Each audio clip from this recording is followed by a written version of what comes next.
coders of all ages, gather around as we gear up for the ultimate battle of programming prowess.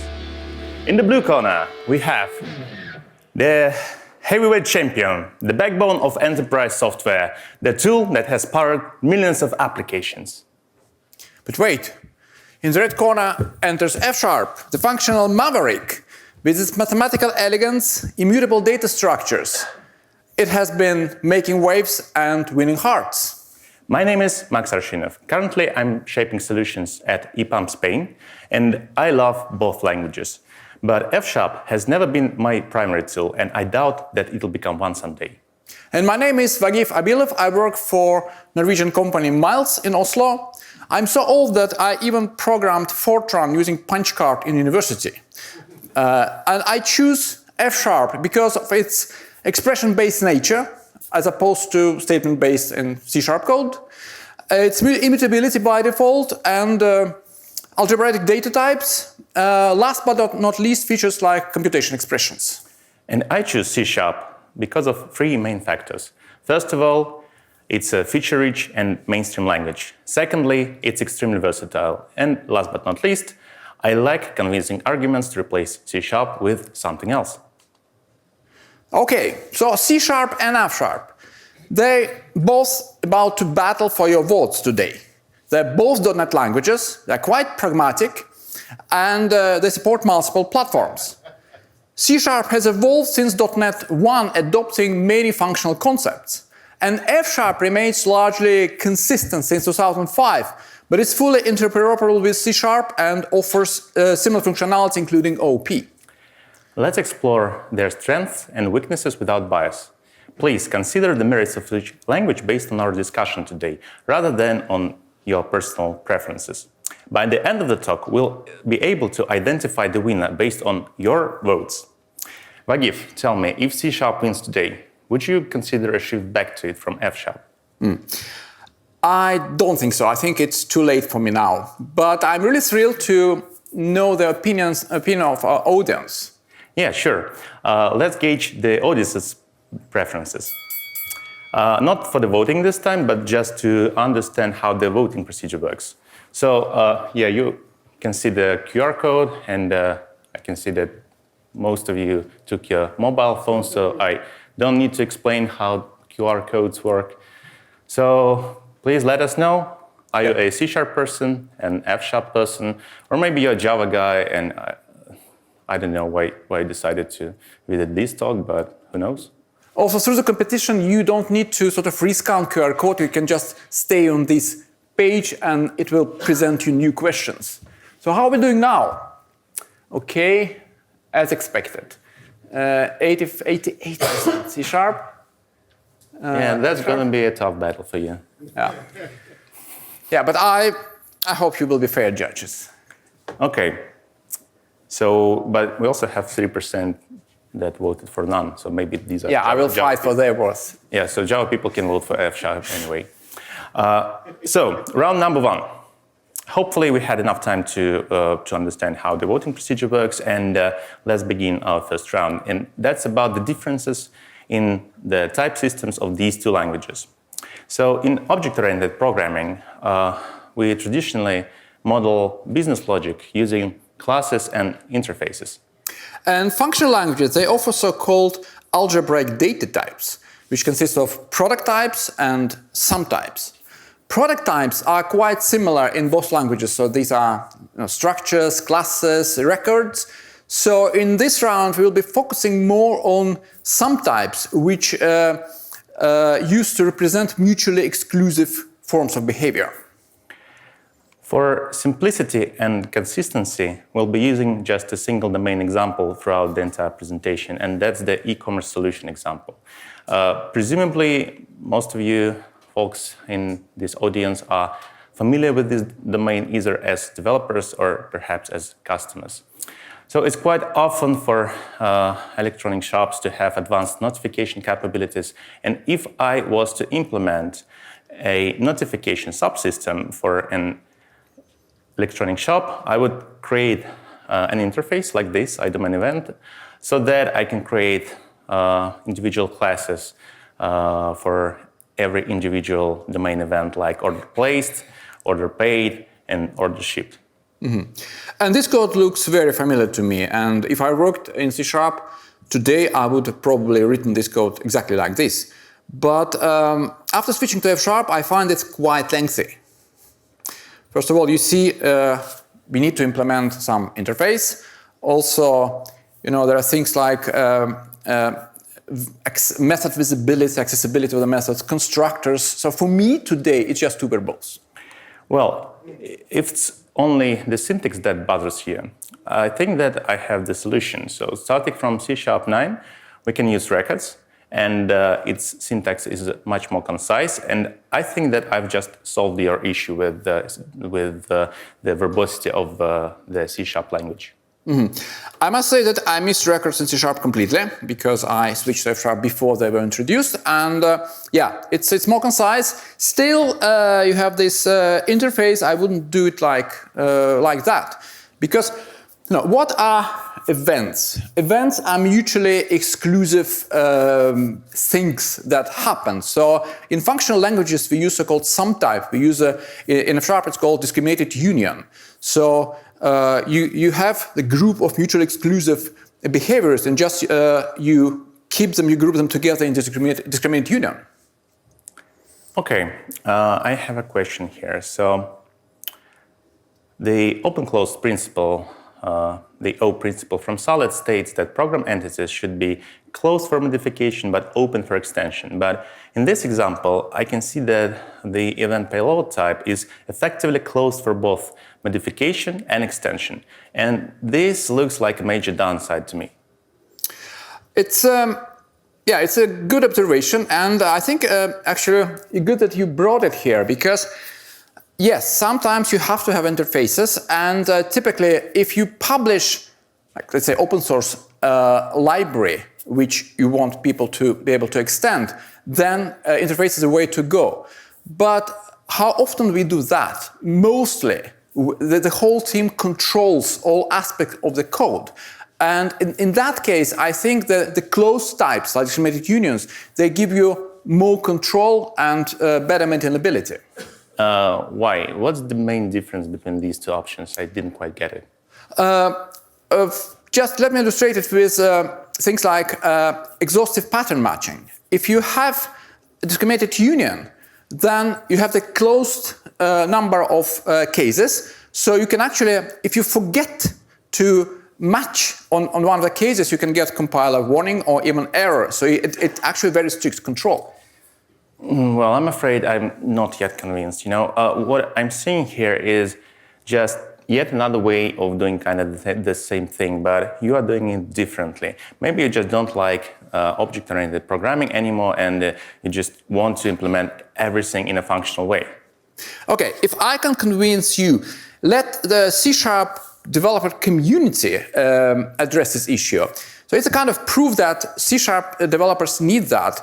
You probably heard about one-off open source library which has about 13 million downloads. So, head up if you heard about this library. So, half. About 50%, right? Yeah. Okay, so let's introduce this library then.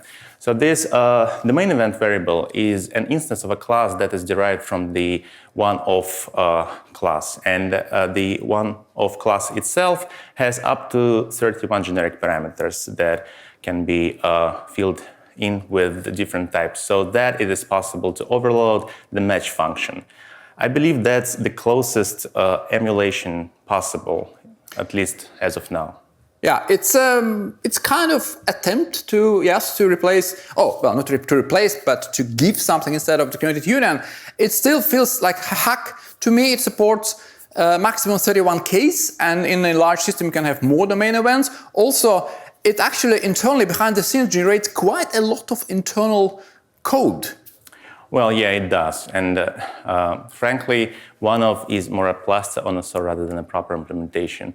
Perhaps this is a great example of a feature that is best implemented as a language feature rather than a third-party library feature.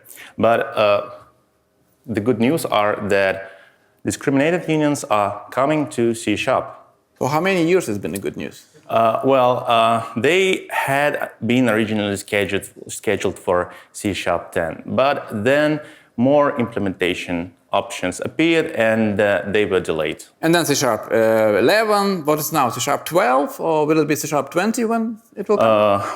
Last December I had a chance to talk to Matt Storgerson, who is the lead designer of C#, and he told me that it's perhaps C#14-ish, most likely.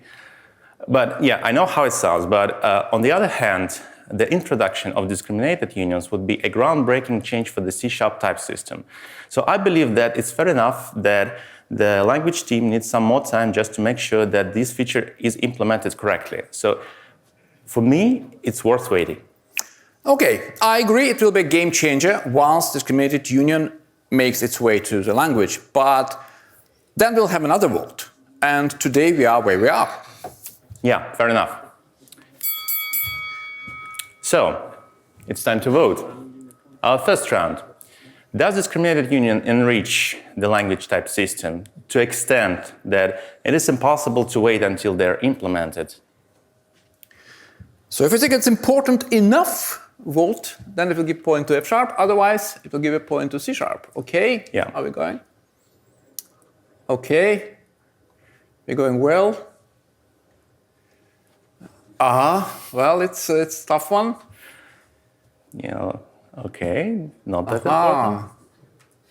But you see, F# people are faster to react. I mean, like, there are just two kinds of people, right? Those who can wait and those who cannot. Okay. Yeah, that's logical. They can't wait, so they need this now. Yeah. Okay, I think that we have a winner here. Yeah. So 1 to 0. But it's quite tough. Yeah. C#. Okay. Let's proceed. So, round 2, data models and operations. So we are in a quite important round. It's not just C# and F# that have a different approach to this. Even within C# development community, there is disagreement about how you should write data and operations on them. So when I was learning object-oriented programming and I started from C++, then I was writing code like this, where you have a class with data and method on them. Later, I drifted towards approach which you will see on the right-hand side, where I just declared pure data, and I put operations on them in different classes, like operation-only classes, because I found that it was easier to maintain, it was easier to read. So, and you will find C# code bases with both approaches. So isn't it confusing, basically? Well, maybe kind of, but I think that we are overlooking the versatility that C# offers. If a language enables multiple options, it does not necessarily make it inferior. I think that that we have options is actually a good thing, and we have a wide variety of programming styles here. But can the variety be a problem, especially when there are some strong technology leaders that have very strong opinions on this topic, like Martin Fowler, which you will see in this slide? Well, I'm undecided about it because on one hand, yes, there is some friction in the community with some viewing dynamic domain model as an anti-pattern, while others seeing it as a perfect, straightforward, solid-driven implementation. On the other hand, this is kind of decision you only need to make once per team. And over time, I learned how to adapt to different points of view and how to use different coding standards. So as of now, it's not a deal breaker for me anymore. Mm-hmm. Okay, fair. But with functional languages, you are guided to separate data and operations. And I wholeheartedly agree with late Joe Armstrong that these are just two different things. So you shouldn't be mixing them together. And I find it that in functional languages you avoid this confusion. Okay. So you see that this is a type where we define our data. In this particular case, it's discriminated union. And then on the right-hand side, you see operations. We define some functions. We have also a module which unite them, so you can use them together. You can define this processing pipeline. Hold on. What about the dependencies like database calls or web requests to external services? Why did you leave them out? Aren't you oversimplifying this example? Yes, of course, I'm oversimplifying, but I do it for clarity, because you can bootstrap them in the startup of your application and they will not structurally change your program. Understood. I still believe that the versatility C# offers is not a weakness, it's a strength. And regarding the anemic model debate, well, different projects have different requirements. If you only need to build a simple system, even a big one, if your business logic is just a bunch of CRUD operations on top of your database, then the dynamic domain model might be a good fit. If you have more sophisticated business rules, then a rich domain model is a way to go. Well, agree to disagree. So I suppose we have different opinions here, and we have probably made it clear enough for the audience. So what do you choose? It's time to ask. So C# tends to mix data operations, data model and operations together, while in F# we have clear separation between them. Let's vote.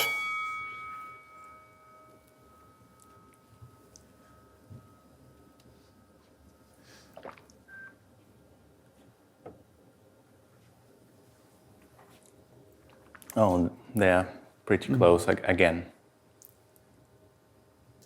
Despite that we have so many C# people.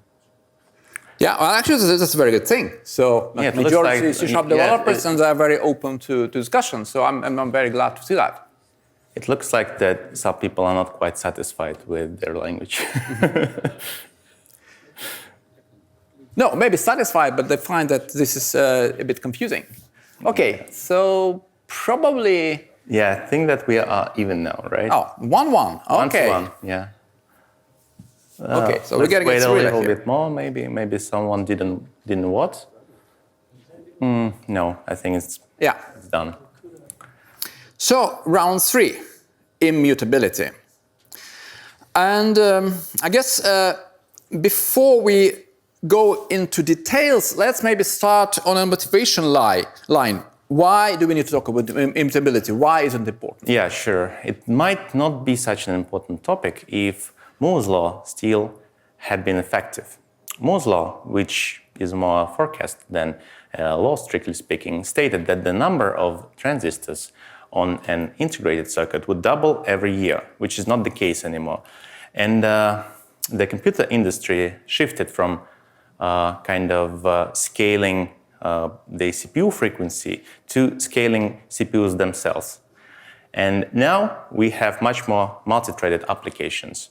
And multi-threaded applications are more complex to implement, to debug, and to maintain. And when tasks run concurrently, then there is another factor which begins playing a significant role, also known as Amdahl's law. In essence, it helps calculating how much bottlenecks of the system affect its performance, and in short, a lot.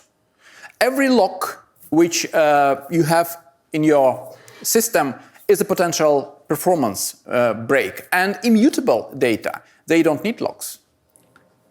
Yeah, they don't. So, and immutability was actually one of the key reasons, original reasons, I started looking into functional programming.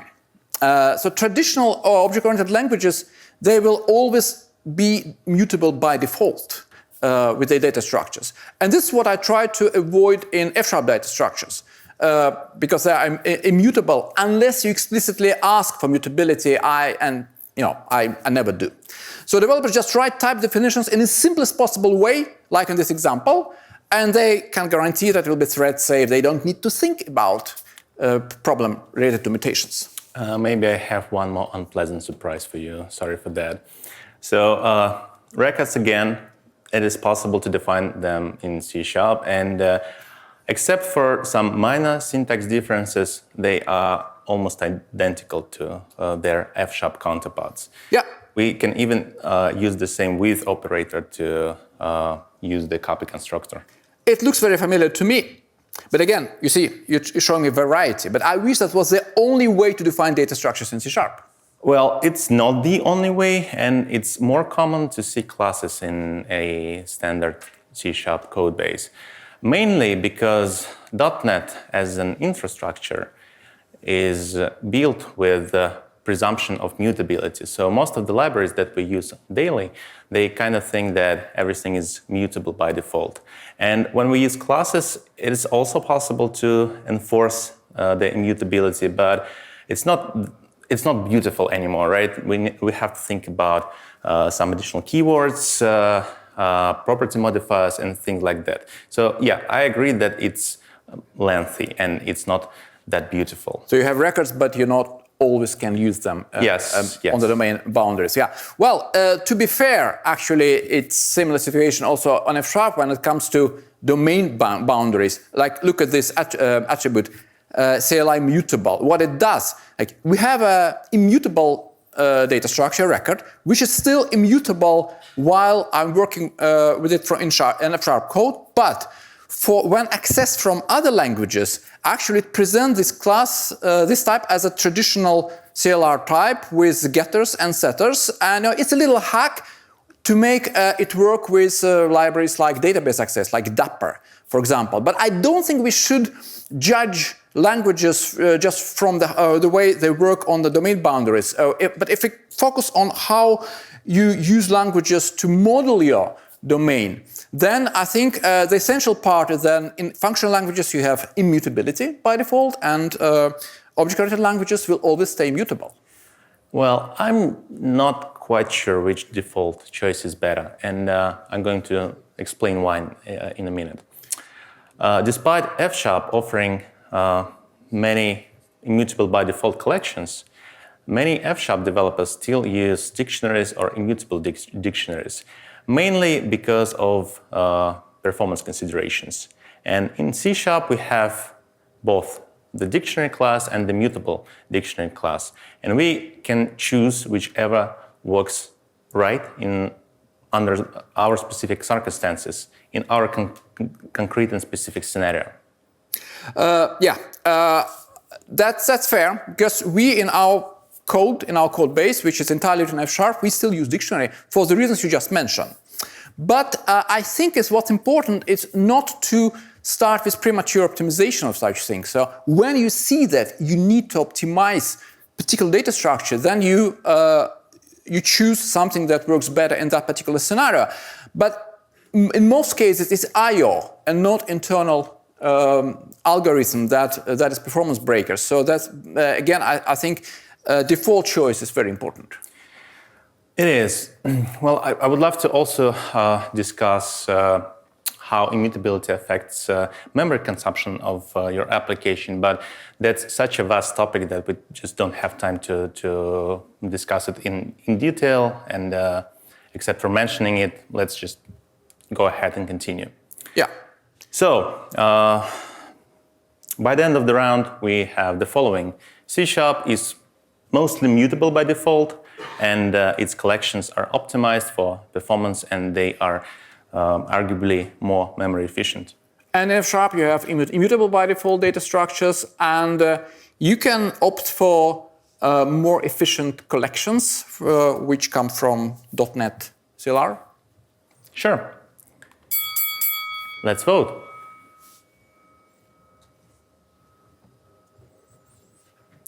Should the data structures be immutable by default?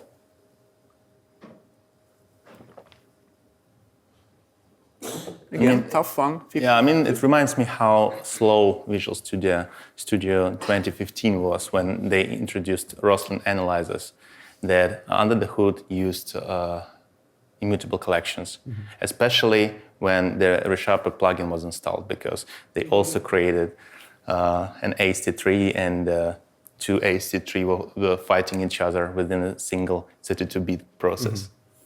You see, C# now takes the lead. It does, yes. But okay. maybe it's very, very tough margin, 51 to 49. No, I think maybe one extra vote may change it. Should I vote? Yeah, like 51-1, 51-2, Okay. 51-3. Yeah. Sold. Okay. 2-1. Oh, wow. No. That's F sharp actually. F sharp, actually, yeah. Yeah.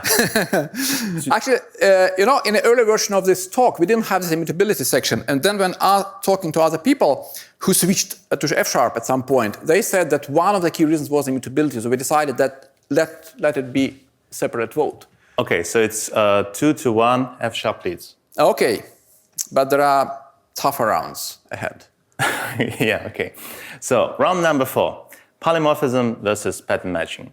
Our aim here is to compare two well-known techniques that both help make code more expressive and maintainable.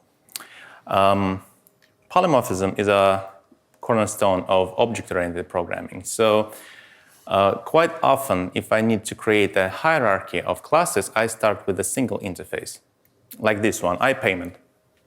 Mm-hmm. So the point of having this interface is that you can work in the code just working with iPayment and not concrete types like card payment or bank payment, correct? Yeah, correct. That's what essentially polymorphism is. Mm-hmm. You don't need to know the specific implementation, you use abstractions instead. And we also have another principle that ensures that we implement polymorphism correctly, the least of substitution principle that requires that all superclasses, all superclasses can be substituted with its subclasses without affecting the correctness of the program. Yes, a least substitution principle is the way to validate if your class hierarchy is truly polymorphic.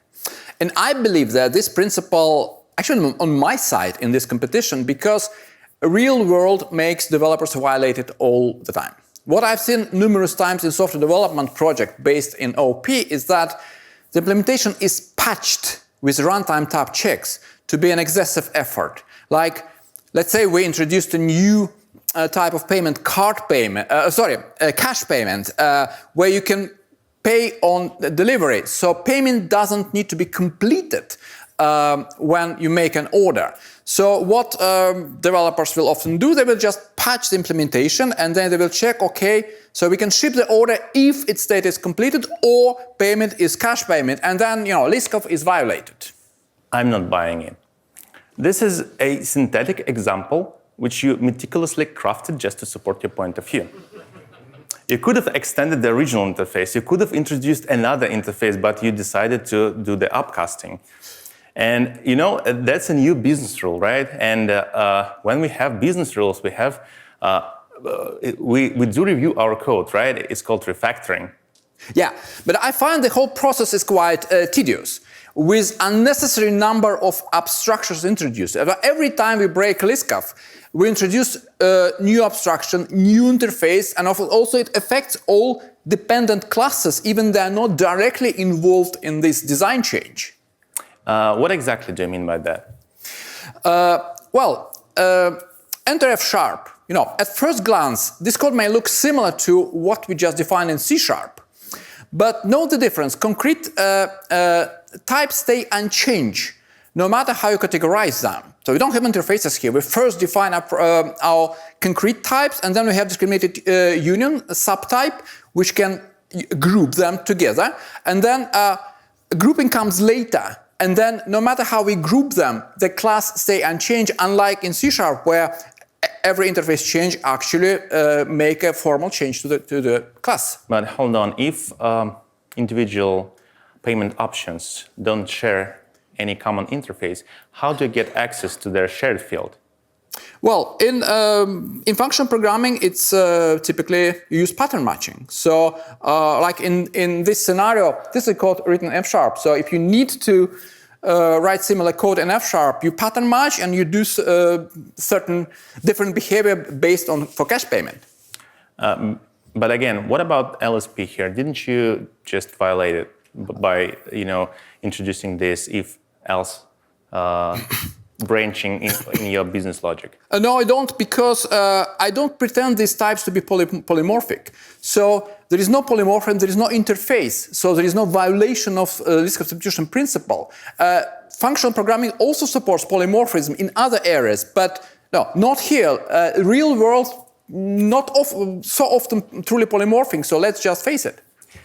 Yeah, such a smart move. You cannot violate something if you don't use it, right?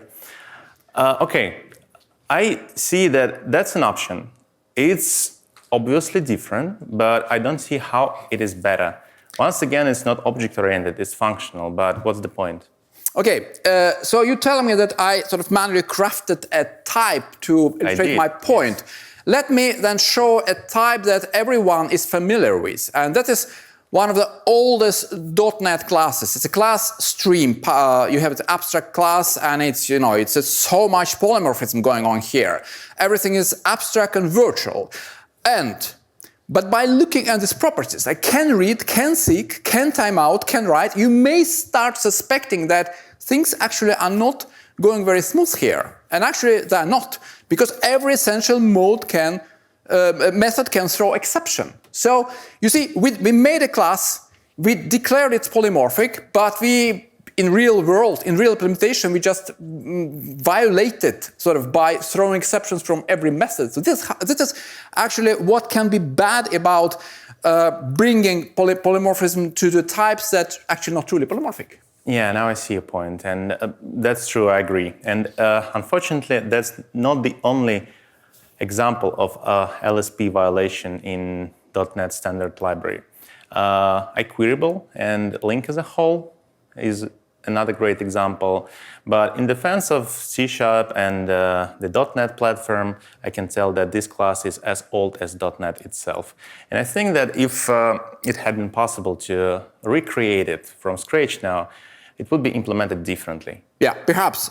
Still, this example demonstrates the pitfalls of forcing strong behavior assumptions on related type of objects. If this happened to Microsoft developers, it had happened to you. Yes, yeah. I mean, it can happen, but I feel more like that it's not about polymorphism or pattern matching classes or discriminated unions. It's more about some decisions that once made are very complex to revert in the future. And this is an example of such a decision, because we have so many dependencies on the stream class across all possible code bases across the world that I don't see how we can change it anymore. Mm-hmm. Okay, let's vote. So, what's your preferred way to do the control flow in your application or execution flow? We can use polymorphic execution flow, or we can use the execution flow based on pattern matching. So we had 2-1 to F#, right? Yeah, F# is leading again. Mm-hmm. People just hate object-oriented programming now. I wonder if our talk was very early, like at 9 o'clock. If it was like last talk in the day, would the voting be different? So maybe because there's such explorative people coming so early. Okay. So those who have the motivation, right?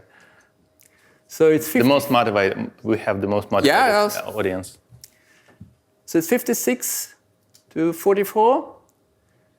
Okay, let's wait a few seconds more. Interesting. What I like today is how close every single round is. So it looks like 3-1, and surprisingly, F# is leading.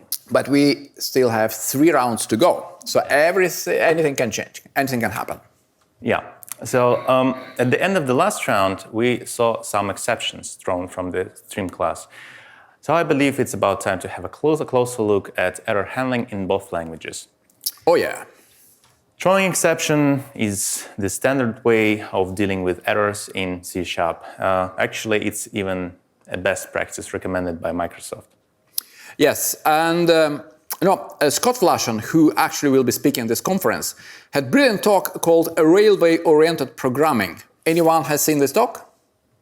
Few hands. Good. Please watch it. It's really good. And so this is a slide from his talk. And this slide is obviously a proof that modern developers has learned recommendations to throw exceptions instead of returning error code. Don't you think, Max, that one problem turned into another? No, I don't think so. I think that the original problem was different, and it was not related to exceptions or error codes. I see that the main problem is that exception handling or error handling as a whole is a boring and tedious process. And developers like to create things, implement things, and once you implemented any happy path scenario, you kind of think that you're done. But then you feel like, oh, there's one more corner case and this corner case, and actually I need to add another if statement here, and oh my God, no, I'll just close my laptop and go away. So it's a question of a discipline. Yes, it's discipline. What worries me in C# exception handling that it complicates the code. It surrounds happy paths with a forest of additional code lines just to handle exceptions. So even if you just have one happy path code line, here it's surrounded with 7 lines of exception handling. And when you need to handle multiple exceptions, error handling code becomes overwhelming. What is worse is that it brings challenges related to graceful recovery from an error. And then if you have exceptions and threads, so the error must be handled in different threads from the one that originated operation, that becomes really too complicated. But you don't have to do it like this. And that's not how I deal with exceptions in my code. Global exception handling does exist, and instead of copy-pasting try-catch statements across your entire code base, I see that it's much easier to implement exception handling only on the global level. So Poly is a library that comes to my mind. How many of you are familiar with Poly? Okay, quite a lot. So you guys know that you don't really catch all possible HTTP client-related exceptions in your code. You just set up Poly, you set up your HTTP client factory, and you define what kind of exception you want to catch, and if it's possible to recover from them. It only makes sense to catch an exception in your application code if you can recover from it. If you only need to log it, then global exception handling is sufficient. This may help. I'm also familiar with Poly a little, but we are here to explore idiomatic usage of each language, their default choices, not bringing external libraries. I would still consider the language and its ecosystem as a whole, but you know what? Let's just continue. I'd like to see where you're getting at. Mm-hmm. Okay, now first let me just state that traditional exception handling in all has been recognized as a problem. There was even an article published under the title "Exception Handling Considered Harmful." You are not advocating error codes, aren't you? No. For statement-based languages, yes, there is no return to error codes. So let me get it right. But F# is an expression-based language. So you can't just ignore exception. You either have to use it or you have to actively if there is a sharp operator, ignore it, saying that no, I'm not interested in processing it. Otherwise, you will get compilation error. But I mean, we do have an alternative to exceptions in C#. Actually, we have this option from the very beginning. It's called try patterns. Most of the methods that possibly can throw exceptions are accompanied with their try equivalents. And while the original methods do throw exceptions, try methods return the Boolean result instead, and we have an out parameter that is only initialized if the Boolean result is true. And actually, that's a good thing because the C# compiler can check whether you initialize the out parameter. It's not like it can; it will. Mm-hmm. Yeah. So mm-hmm. It's a compile-safe design. Yeah, try pattern is a good thing, but probably people from that slide from Scott Flashen, they just didn't know that it exists.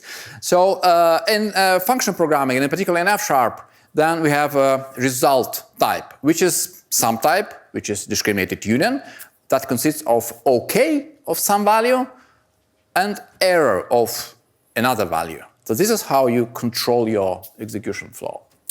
Okay. This code looks good to me, but what if we needed to chain multiple results together? Would this mean that I need to write this kind of pyramid of doom style of code? If it's the case, I would choose C# exception handling instead. If it was the case, I would also have done that. But in brief, you don't need to write such horrible code. So without going deep into details, we can keep a pipeline as we had. We just need to create a different operator that will bind results together. So remember our F# order processing pipeline. To add error awareness, we introduce new operator instead of pipeline operator that we used originally. It looks like a fish, and it's error aware, so you can handle both OK and error. What's the fish? It's getting a bit cryptic. Yeah, it's an operator with some overloaded functionality. So if you go to the next slide, you will see where I'm getting. So you have on the right-hand side the original pipeline where we didn't have a result awareness, and on the left-hand side we have this fish operator where we actually check if it's okay, if it's an error, and depending on that go even either further or we stop our execution. So the execution flow looks the same. Now, I will believe you. I'm okay with postponing discussion about mysterious operators of yours until the next round. And now, thank you. And now let's just vote. So C#, we primarily rely on exception handling, and in F#, primarily on result. We can still throw exceptions in F#, but default choice is use result of T. Yeah, the truth is that F# also runs on top of .NET, and .NET itself is just an infrastructure that throws exceptions. Mm-hmm. I think that we have a clear winner here, which is C# now. So exceptions, yeah, people like exceptions. I mean, it is interesting that the results of these rounds are different across different conferences, because there are conferences whose audience clearly hate exceptions. Yeah, I think in build stuff in Vilnius we asked audience, and then majority was in favor of F# exception handling. But on the other round, yeah, but they all hated exceptions. Yeah. Okay, but here we have 60-40, so I think it's probably the biggest margin we've had in this competition. Yeah, 3-2, F# is leading. Okay, it's getting tougher. Okay, so it's about time to talk about the operators. Until now, we've been comparing the different techniques that exist in both languages. And right now, we are going to present a feature that only exists in F#. C# handles similar issues very differently. Just in case, how many of you guys are familiar with computation expressions in F#? Yeah, 2 people. Okay. Vagif, would you mind briefly introducing F# computation expression, please? Yeah, with pleasure. So remember the order processing pipeline in F# from the previous round, where we packed error handling in fancy fish operator. We didn't have to do that. Instead, we could use so-called computation expression result. It looked like a key code. It's in blue color. But F# offers an alternative technique to hide context-specific internals of the execution pipeline. So the main code can focus on the actual functionality, and things will happen behind the scenes. So you see, we have this result, and the scope of result, you will see several let bank. It's a let with exclamation mark. It's a kind of let with some additional functionality, which in the context of result will handle OK and error. So you will focus on the main pipeline, and then it will handle the error situations for you. And this is just extension. It's not a keyword of the new version of the language.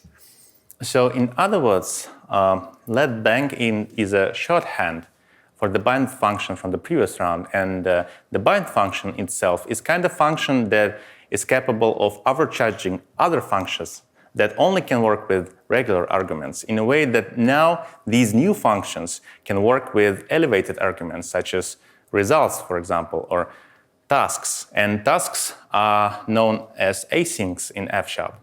Yeah, and I think it's a good example, because this is something that gives almost identical code in C#. So this is the same thing, computation expression, async. And if you replace this let bank with var and you add a wait, you will get C# code. So it's very understandable for C# folks here. Yeah, let's just prove it. So this is the C# counterpart. Once again, apart from minor syntax differences, they are identical, with the only but very important difference.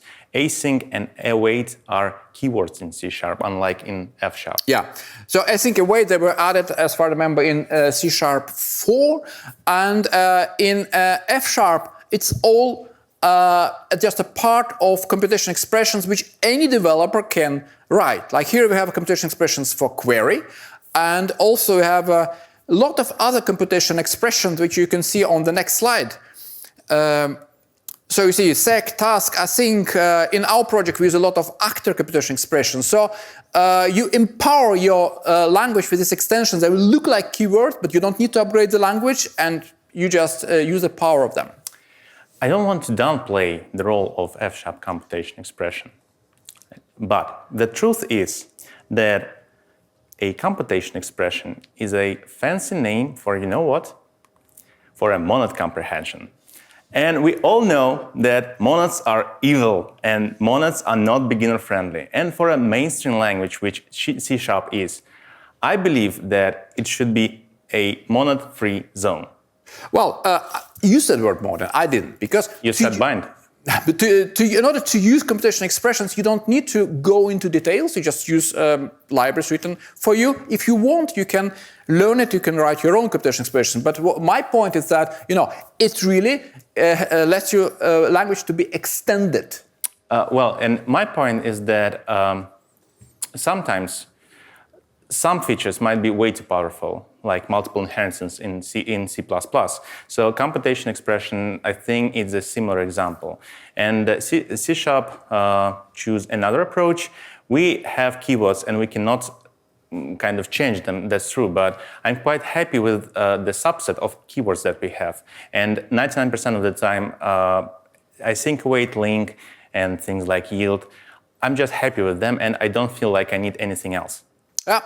Just want to state the C# approach lacks extensibility, which is offered by F#, and maybe this fact will be reflected in the voting results. Yeah, it does.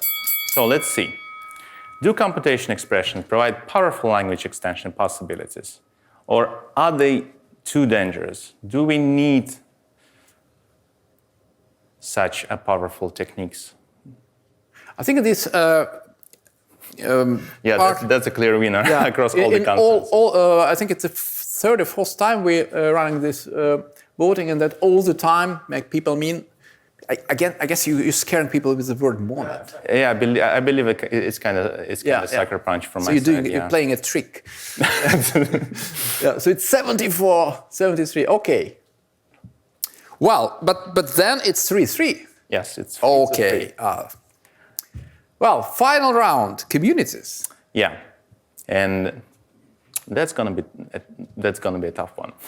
Sure, F# is a great language, and some of its features might be the deciding factors, despite that many people don't want computation expressions. Some people just love them. But how many of them? How many people use F#? Here we can see the results of the Stack Overflow Developers Survey from 2023, and this survey shows a huge gap in popularity of these two languages, and that's kind of gap to be reckoned with. Well, there is definitely a huge gap, but it's not parliament election. And then once you have a team happy with the language, why do you need to care? Like we use F# internally, we're happy with that. Why do we need to care the fact that it's just 1% with F# and 30%? Well, perhaps maybe that's my inner manager speaking, but when I think about things like how difficult it is to find a good engineer, I start thinking how difficult it is to find an engineer who can write in F#. It looks like that it's 30 times more difficult. So your concern is that it can be hard to find good F# developers. And our approach has always been not to search for F# developers search for great developers, like with right attitude. So we never advertised for F# developers to our teams. And once we got a developer who, without F# or C# or even .NET or even Windows experience. He came from embedded development, but he was interested in functional programming, and he quickly became very fluent and productive in M#. So I think that just try to find good developers, it will work fine. Yeah, I mean, I believe that there are quick learners, but people are different. And would you agree that this is a valid concern? From management perspective, probably. Especially for teams that never worked with project in F#. Once you started working, once you see how efficient it is, I don't think it stays as a concern. Okay, so let's see what the audience thinks about it. Okay, so C# has a large developer community, and the vast majority of APIs are written in C#. And what about F#? And F# developers have mostly both F# and C# skills, and actually that's also an advantage. Don't hire F# developers. Any C# library can be used from F#, and ecosystem is good enough. You have support with Visual Studio, Rider, Visual Studio Code. So, let's see the results of the last round.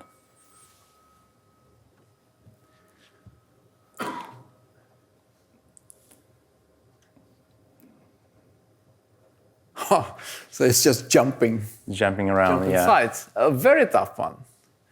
So I wish we could have a draw. I mean, it looks like that. Interesting. I think this is the first time where F#. It's just there are no managers in this. Yeah, that's all. There are only developers, and developers like fancy tools and new toys and things like that. Let's wait a few more seconds. But this one is very surprising to me because I was quite sure that this round always goes to C#. Yeah, I think that's the first time when we see that F# is leading. It was here. very tough, like almost draw, like 52. But it can be hard to get good developers also. It can, yeah. But we just have more people, so it's easier to like find at least one. And surprisingly, F# is leading, and the conclusion is that F# wins. We all have to switch to F# and forget about C#. No, we don't. No, even though I'm F# guy, no, we don't. We don't need to switch. No, we'd like this not to be your key takeaway. C# and F# are both great languages, and many teams have chosen them. And most importantly, these teams are happy with their choices.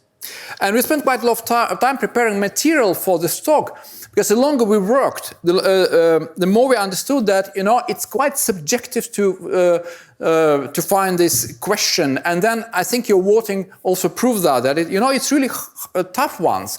So both are great languages, and I guess our main goal is not just to find the best one. Yeah, we really appreciate your activity and your votes today. Yeah, and you proved to be very fair judges, because like majority of you using C#, I think you're clearly open-minded. So thank you for your cooperation, and I guess we still have a few minutes. So if you have any questions about C# or F# or the meaning of life, we are here on the stage. Yeah, thank you. We have... This is working, yeah. 6 minutes. Yeah, any questions?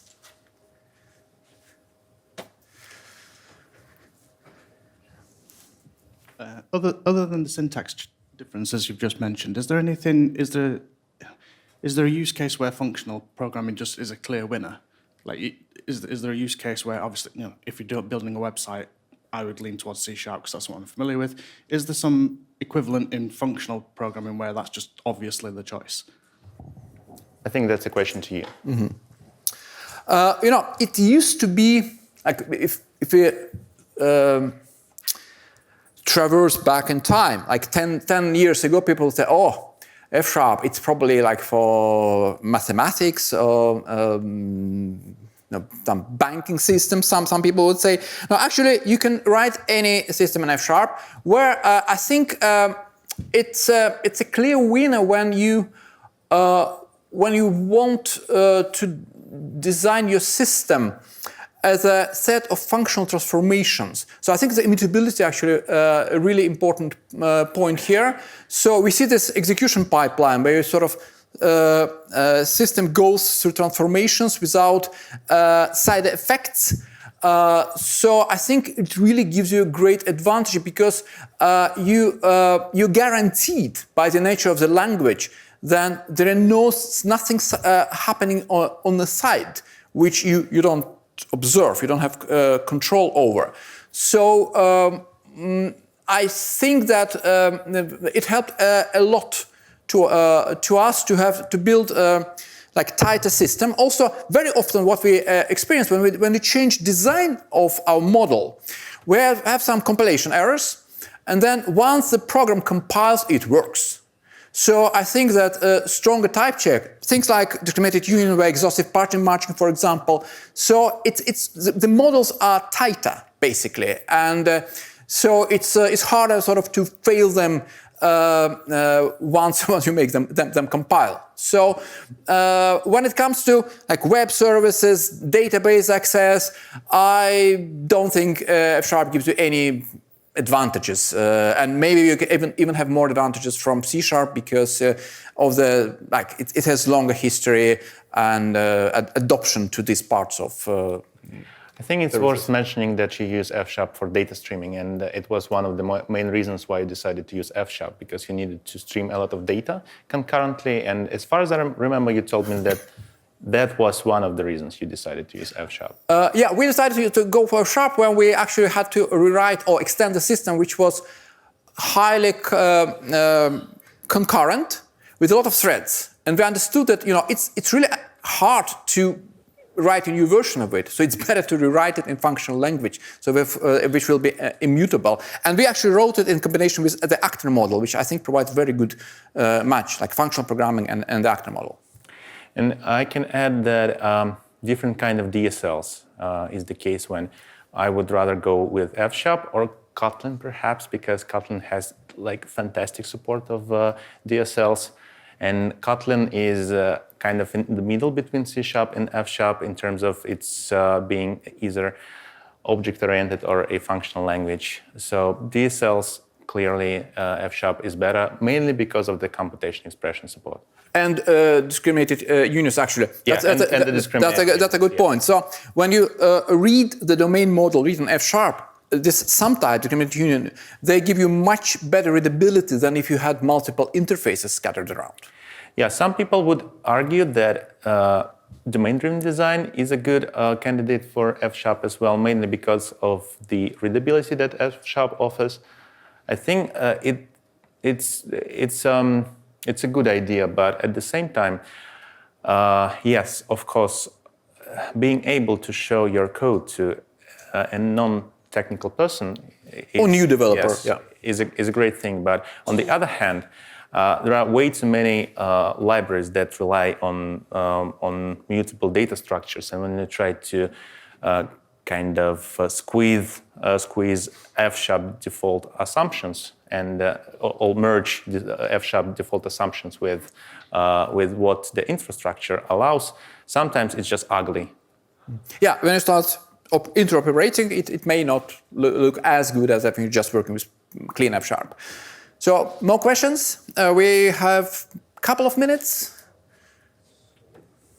How difficult is it to use F# and C# in the same project? Super easy, because both of them are .NET languages, and the only thing you need to care about is to make sure that you have a good public interface that does not look alien from either side. So good fences make good neighborhoods, make sure that you created a good fence and you created a good public API from either side, and that's it. Yeah, so to use any C# library from F#, piece of cake. To use F# code from C# code, you have to specifically write in F# some interfaces so that they, or classes, they will look like they are written in C#. So it's kind of more complicated. But usually it goes that way. F# developers use C#. We had a nice exercise. I used to be a lecturer in the university, and we would decompile the F-sharp code to the intermediate byte code, and then we would recompile it back to C-sharp to understand how would the C-sharp counterpart would look like, to better understand what it does under the hood. I mean, what the F-sharp compiler does under the hood. So if you want to understand how it works, just do this, and you'll be able to understand all the technical details. Yeah, that won't necessarily be easy reading. No, I mean, it's quite easy. You don't need to read the intermediate code itself. You just decompile it to the intermediate code, and then you compile it back to C-sharp, and you read the C-sharp code then. Yeah. So I think we are exactly now at 10 o'clock. So, but we are still here. If you have more questions, we are here and we are available at the rest of the conference. Also, this evening there will be a Line Breaker show with a lot of parody songs about IT, where both Max and me happen to participate. So you're welcome to the after-party concert. Yep, and if you can remember, we've got one more vote just outside each door. We've got a little voting box, so please do leave your feedback. And please join me in thanking our speakers. Thank you for coming and for being fair judges.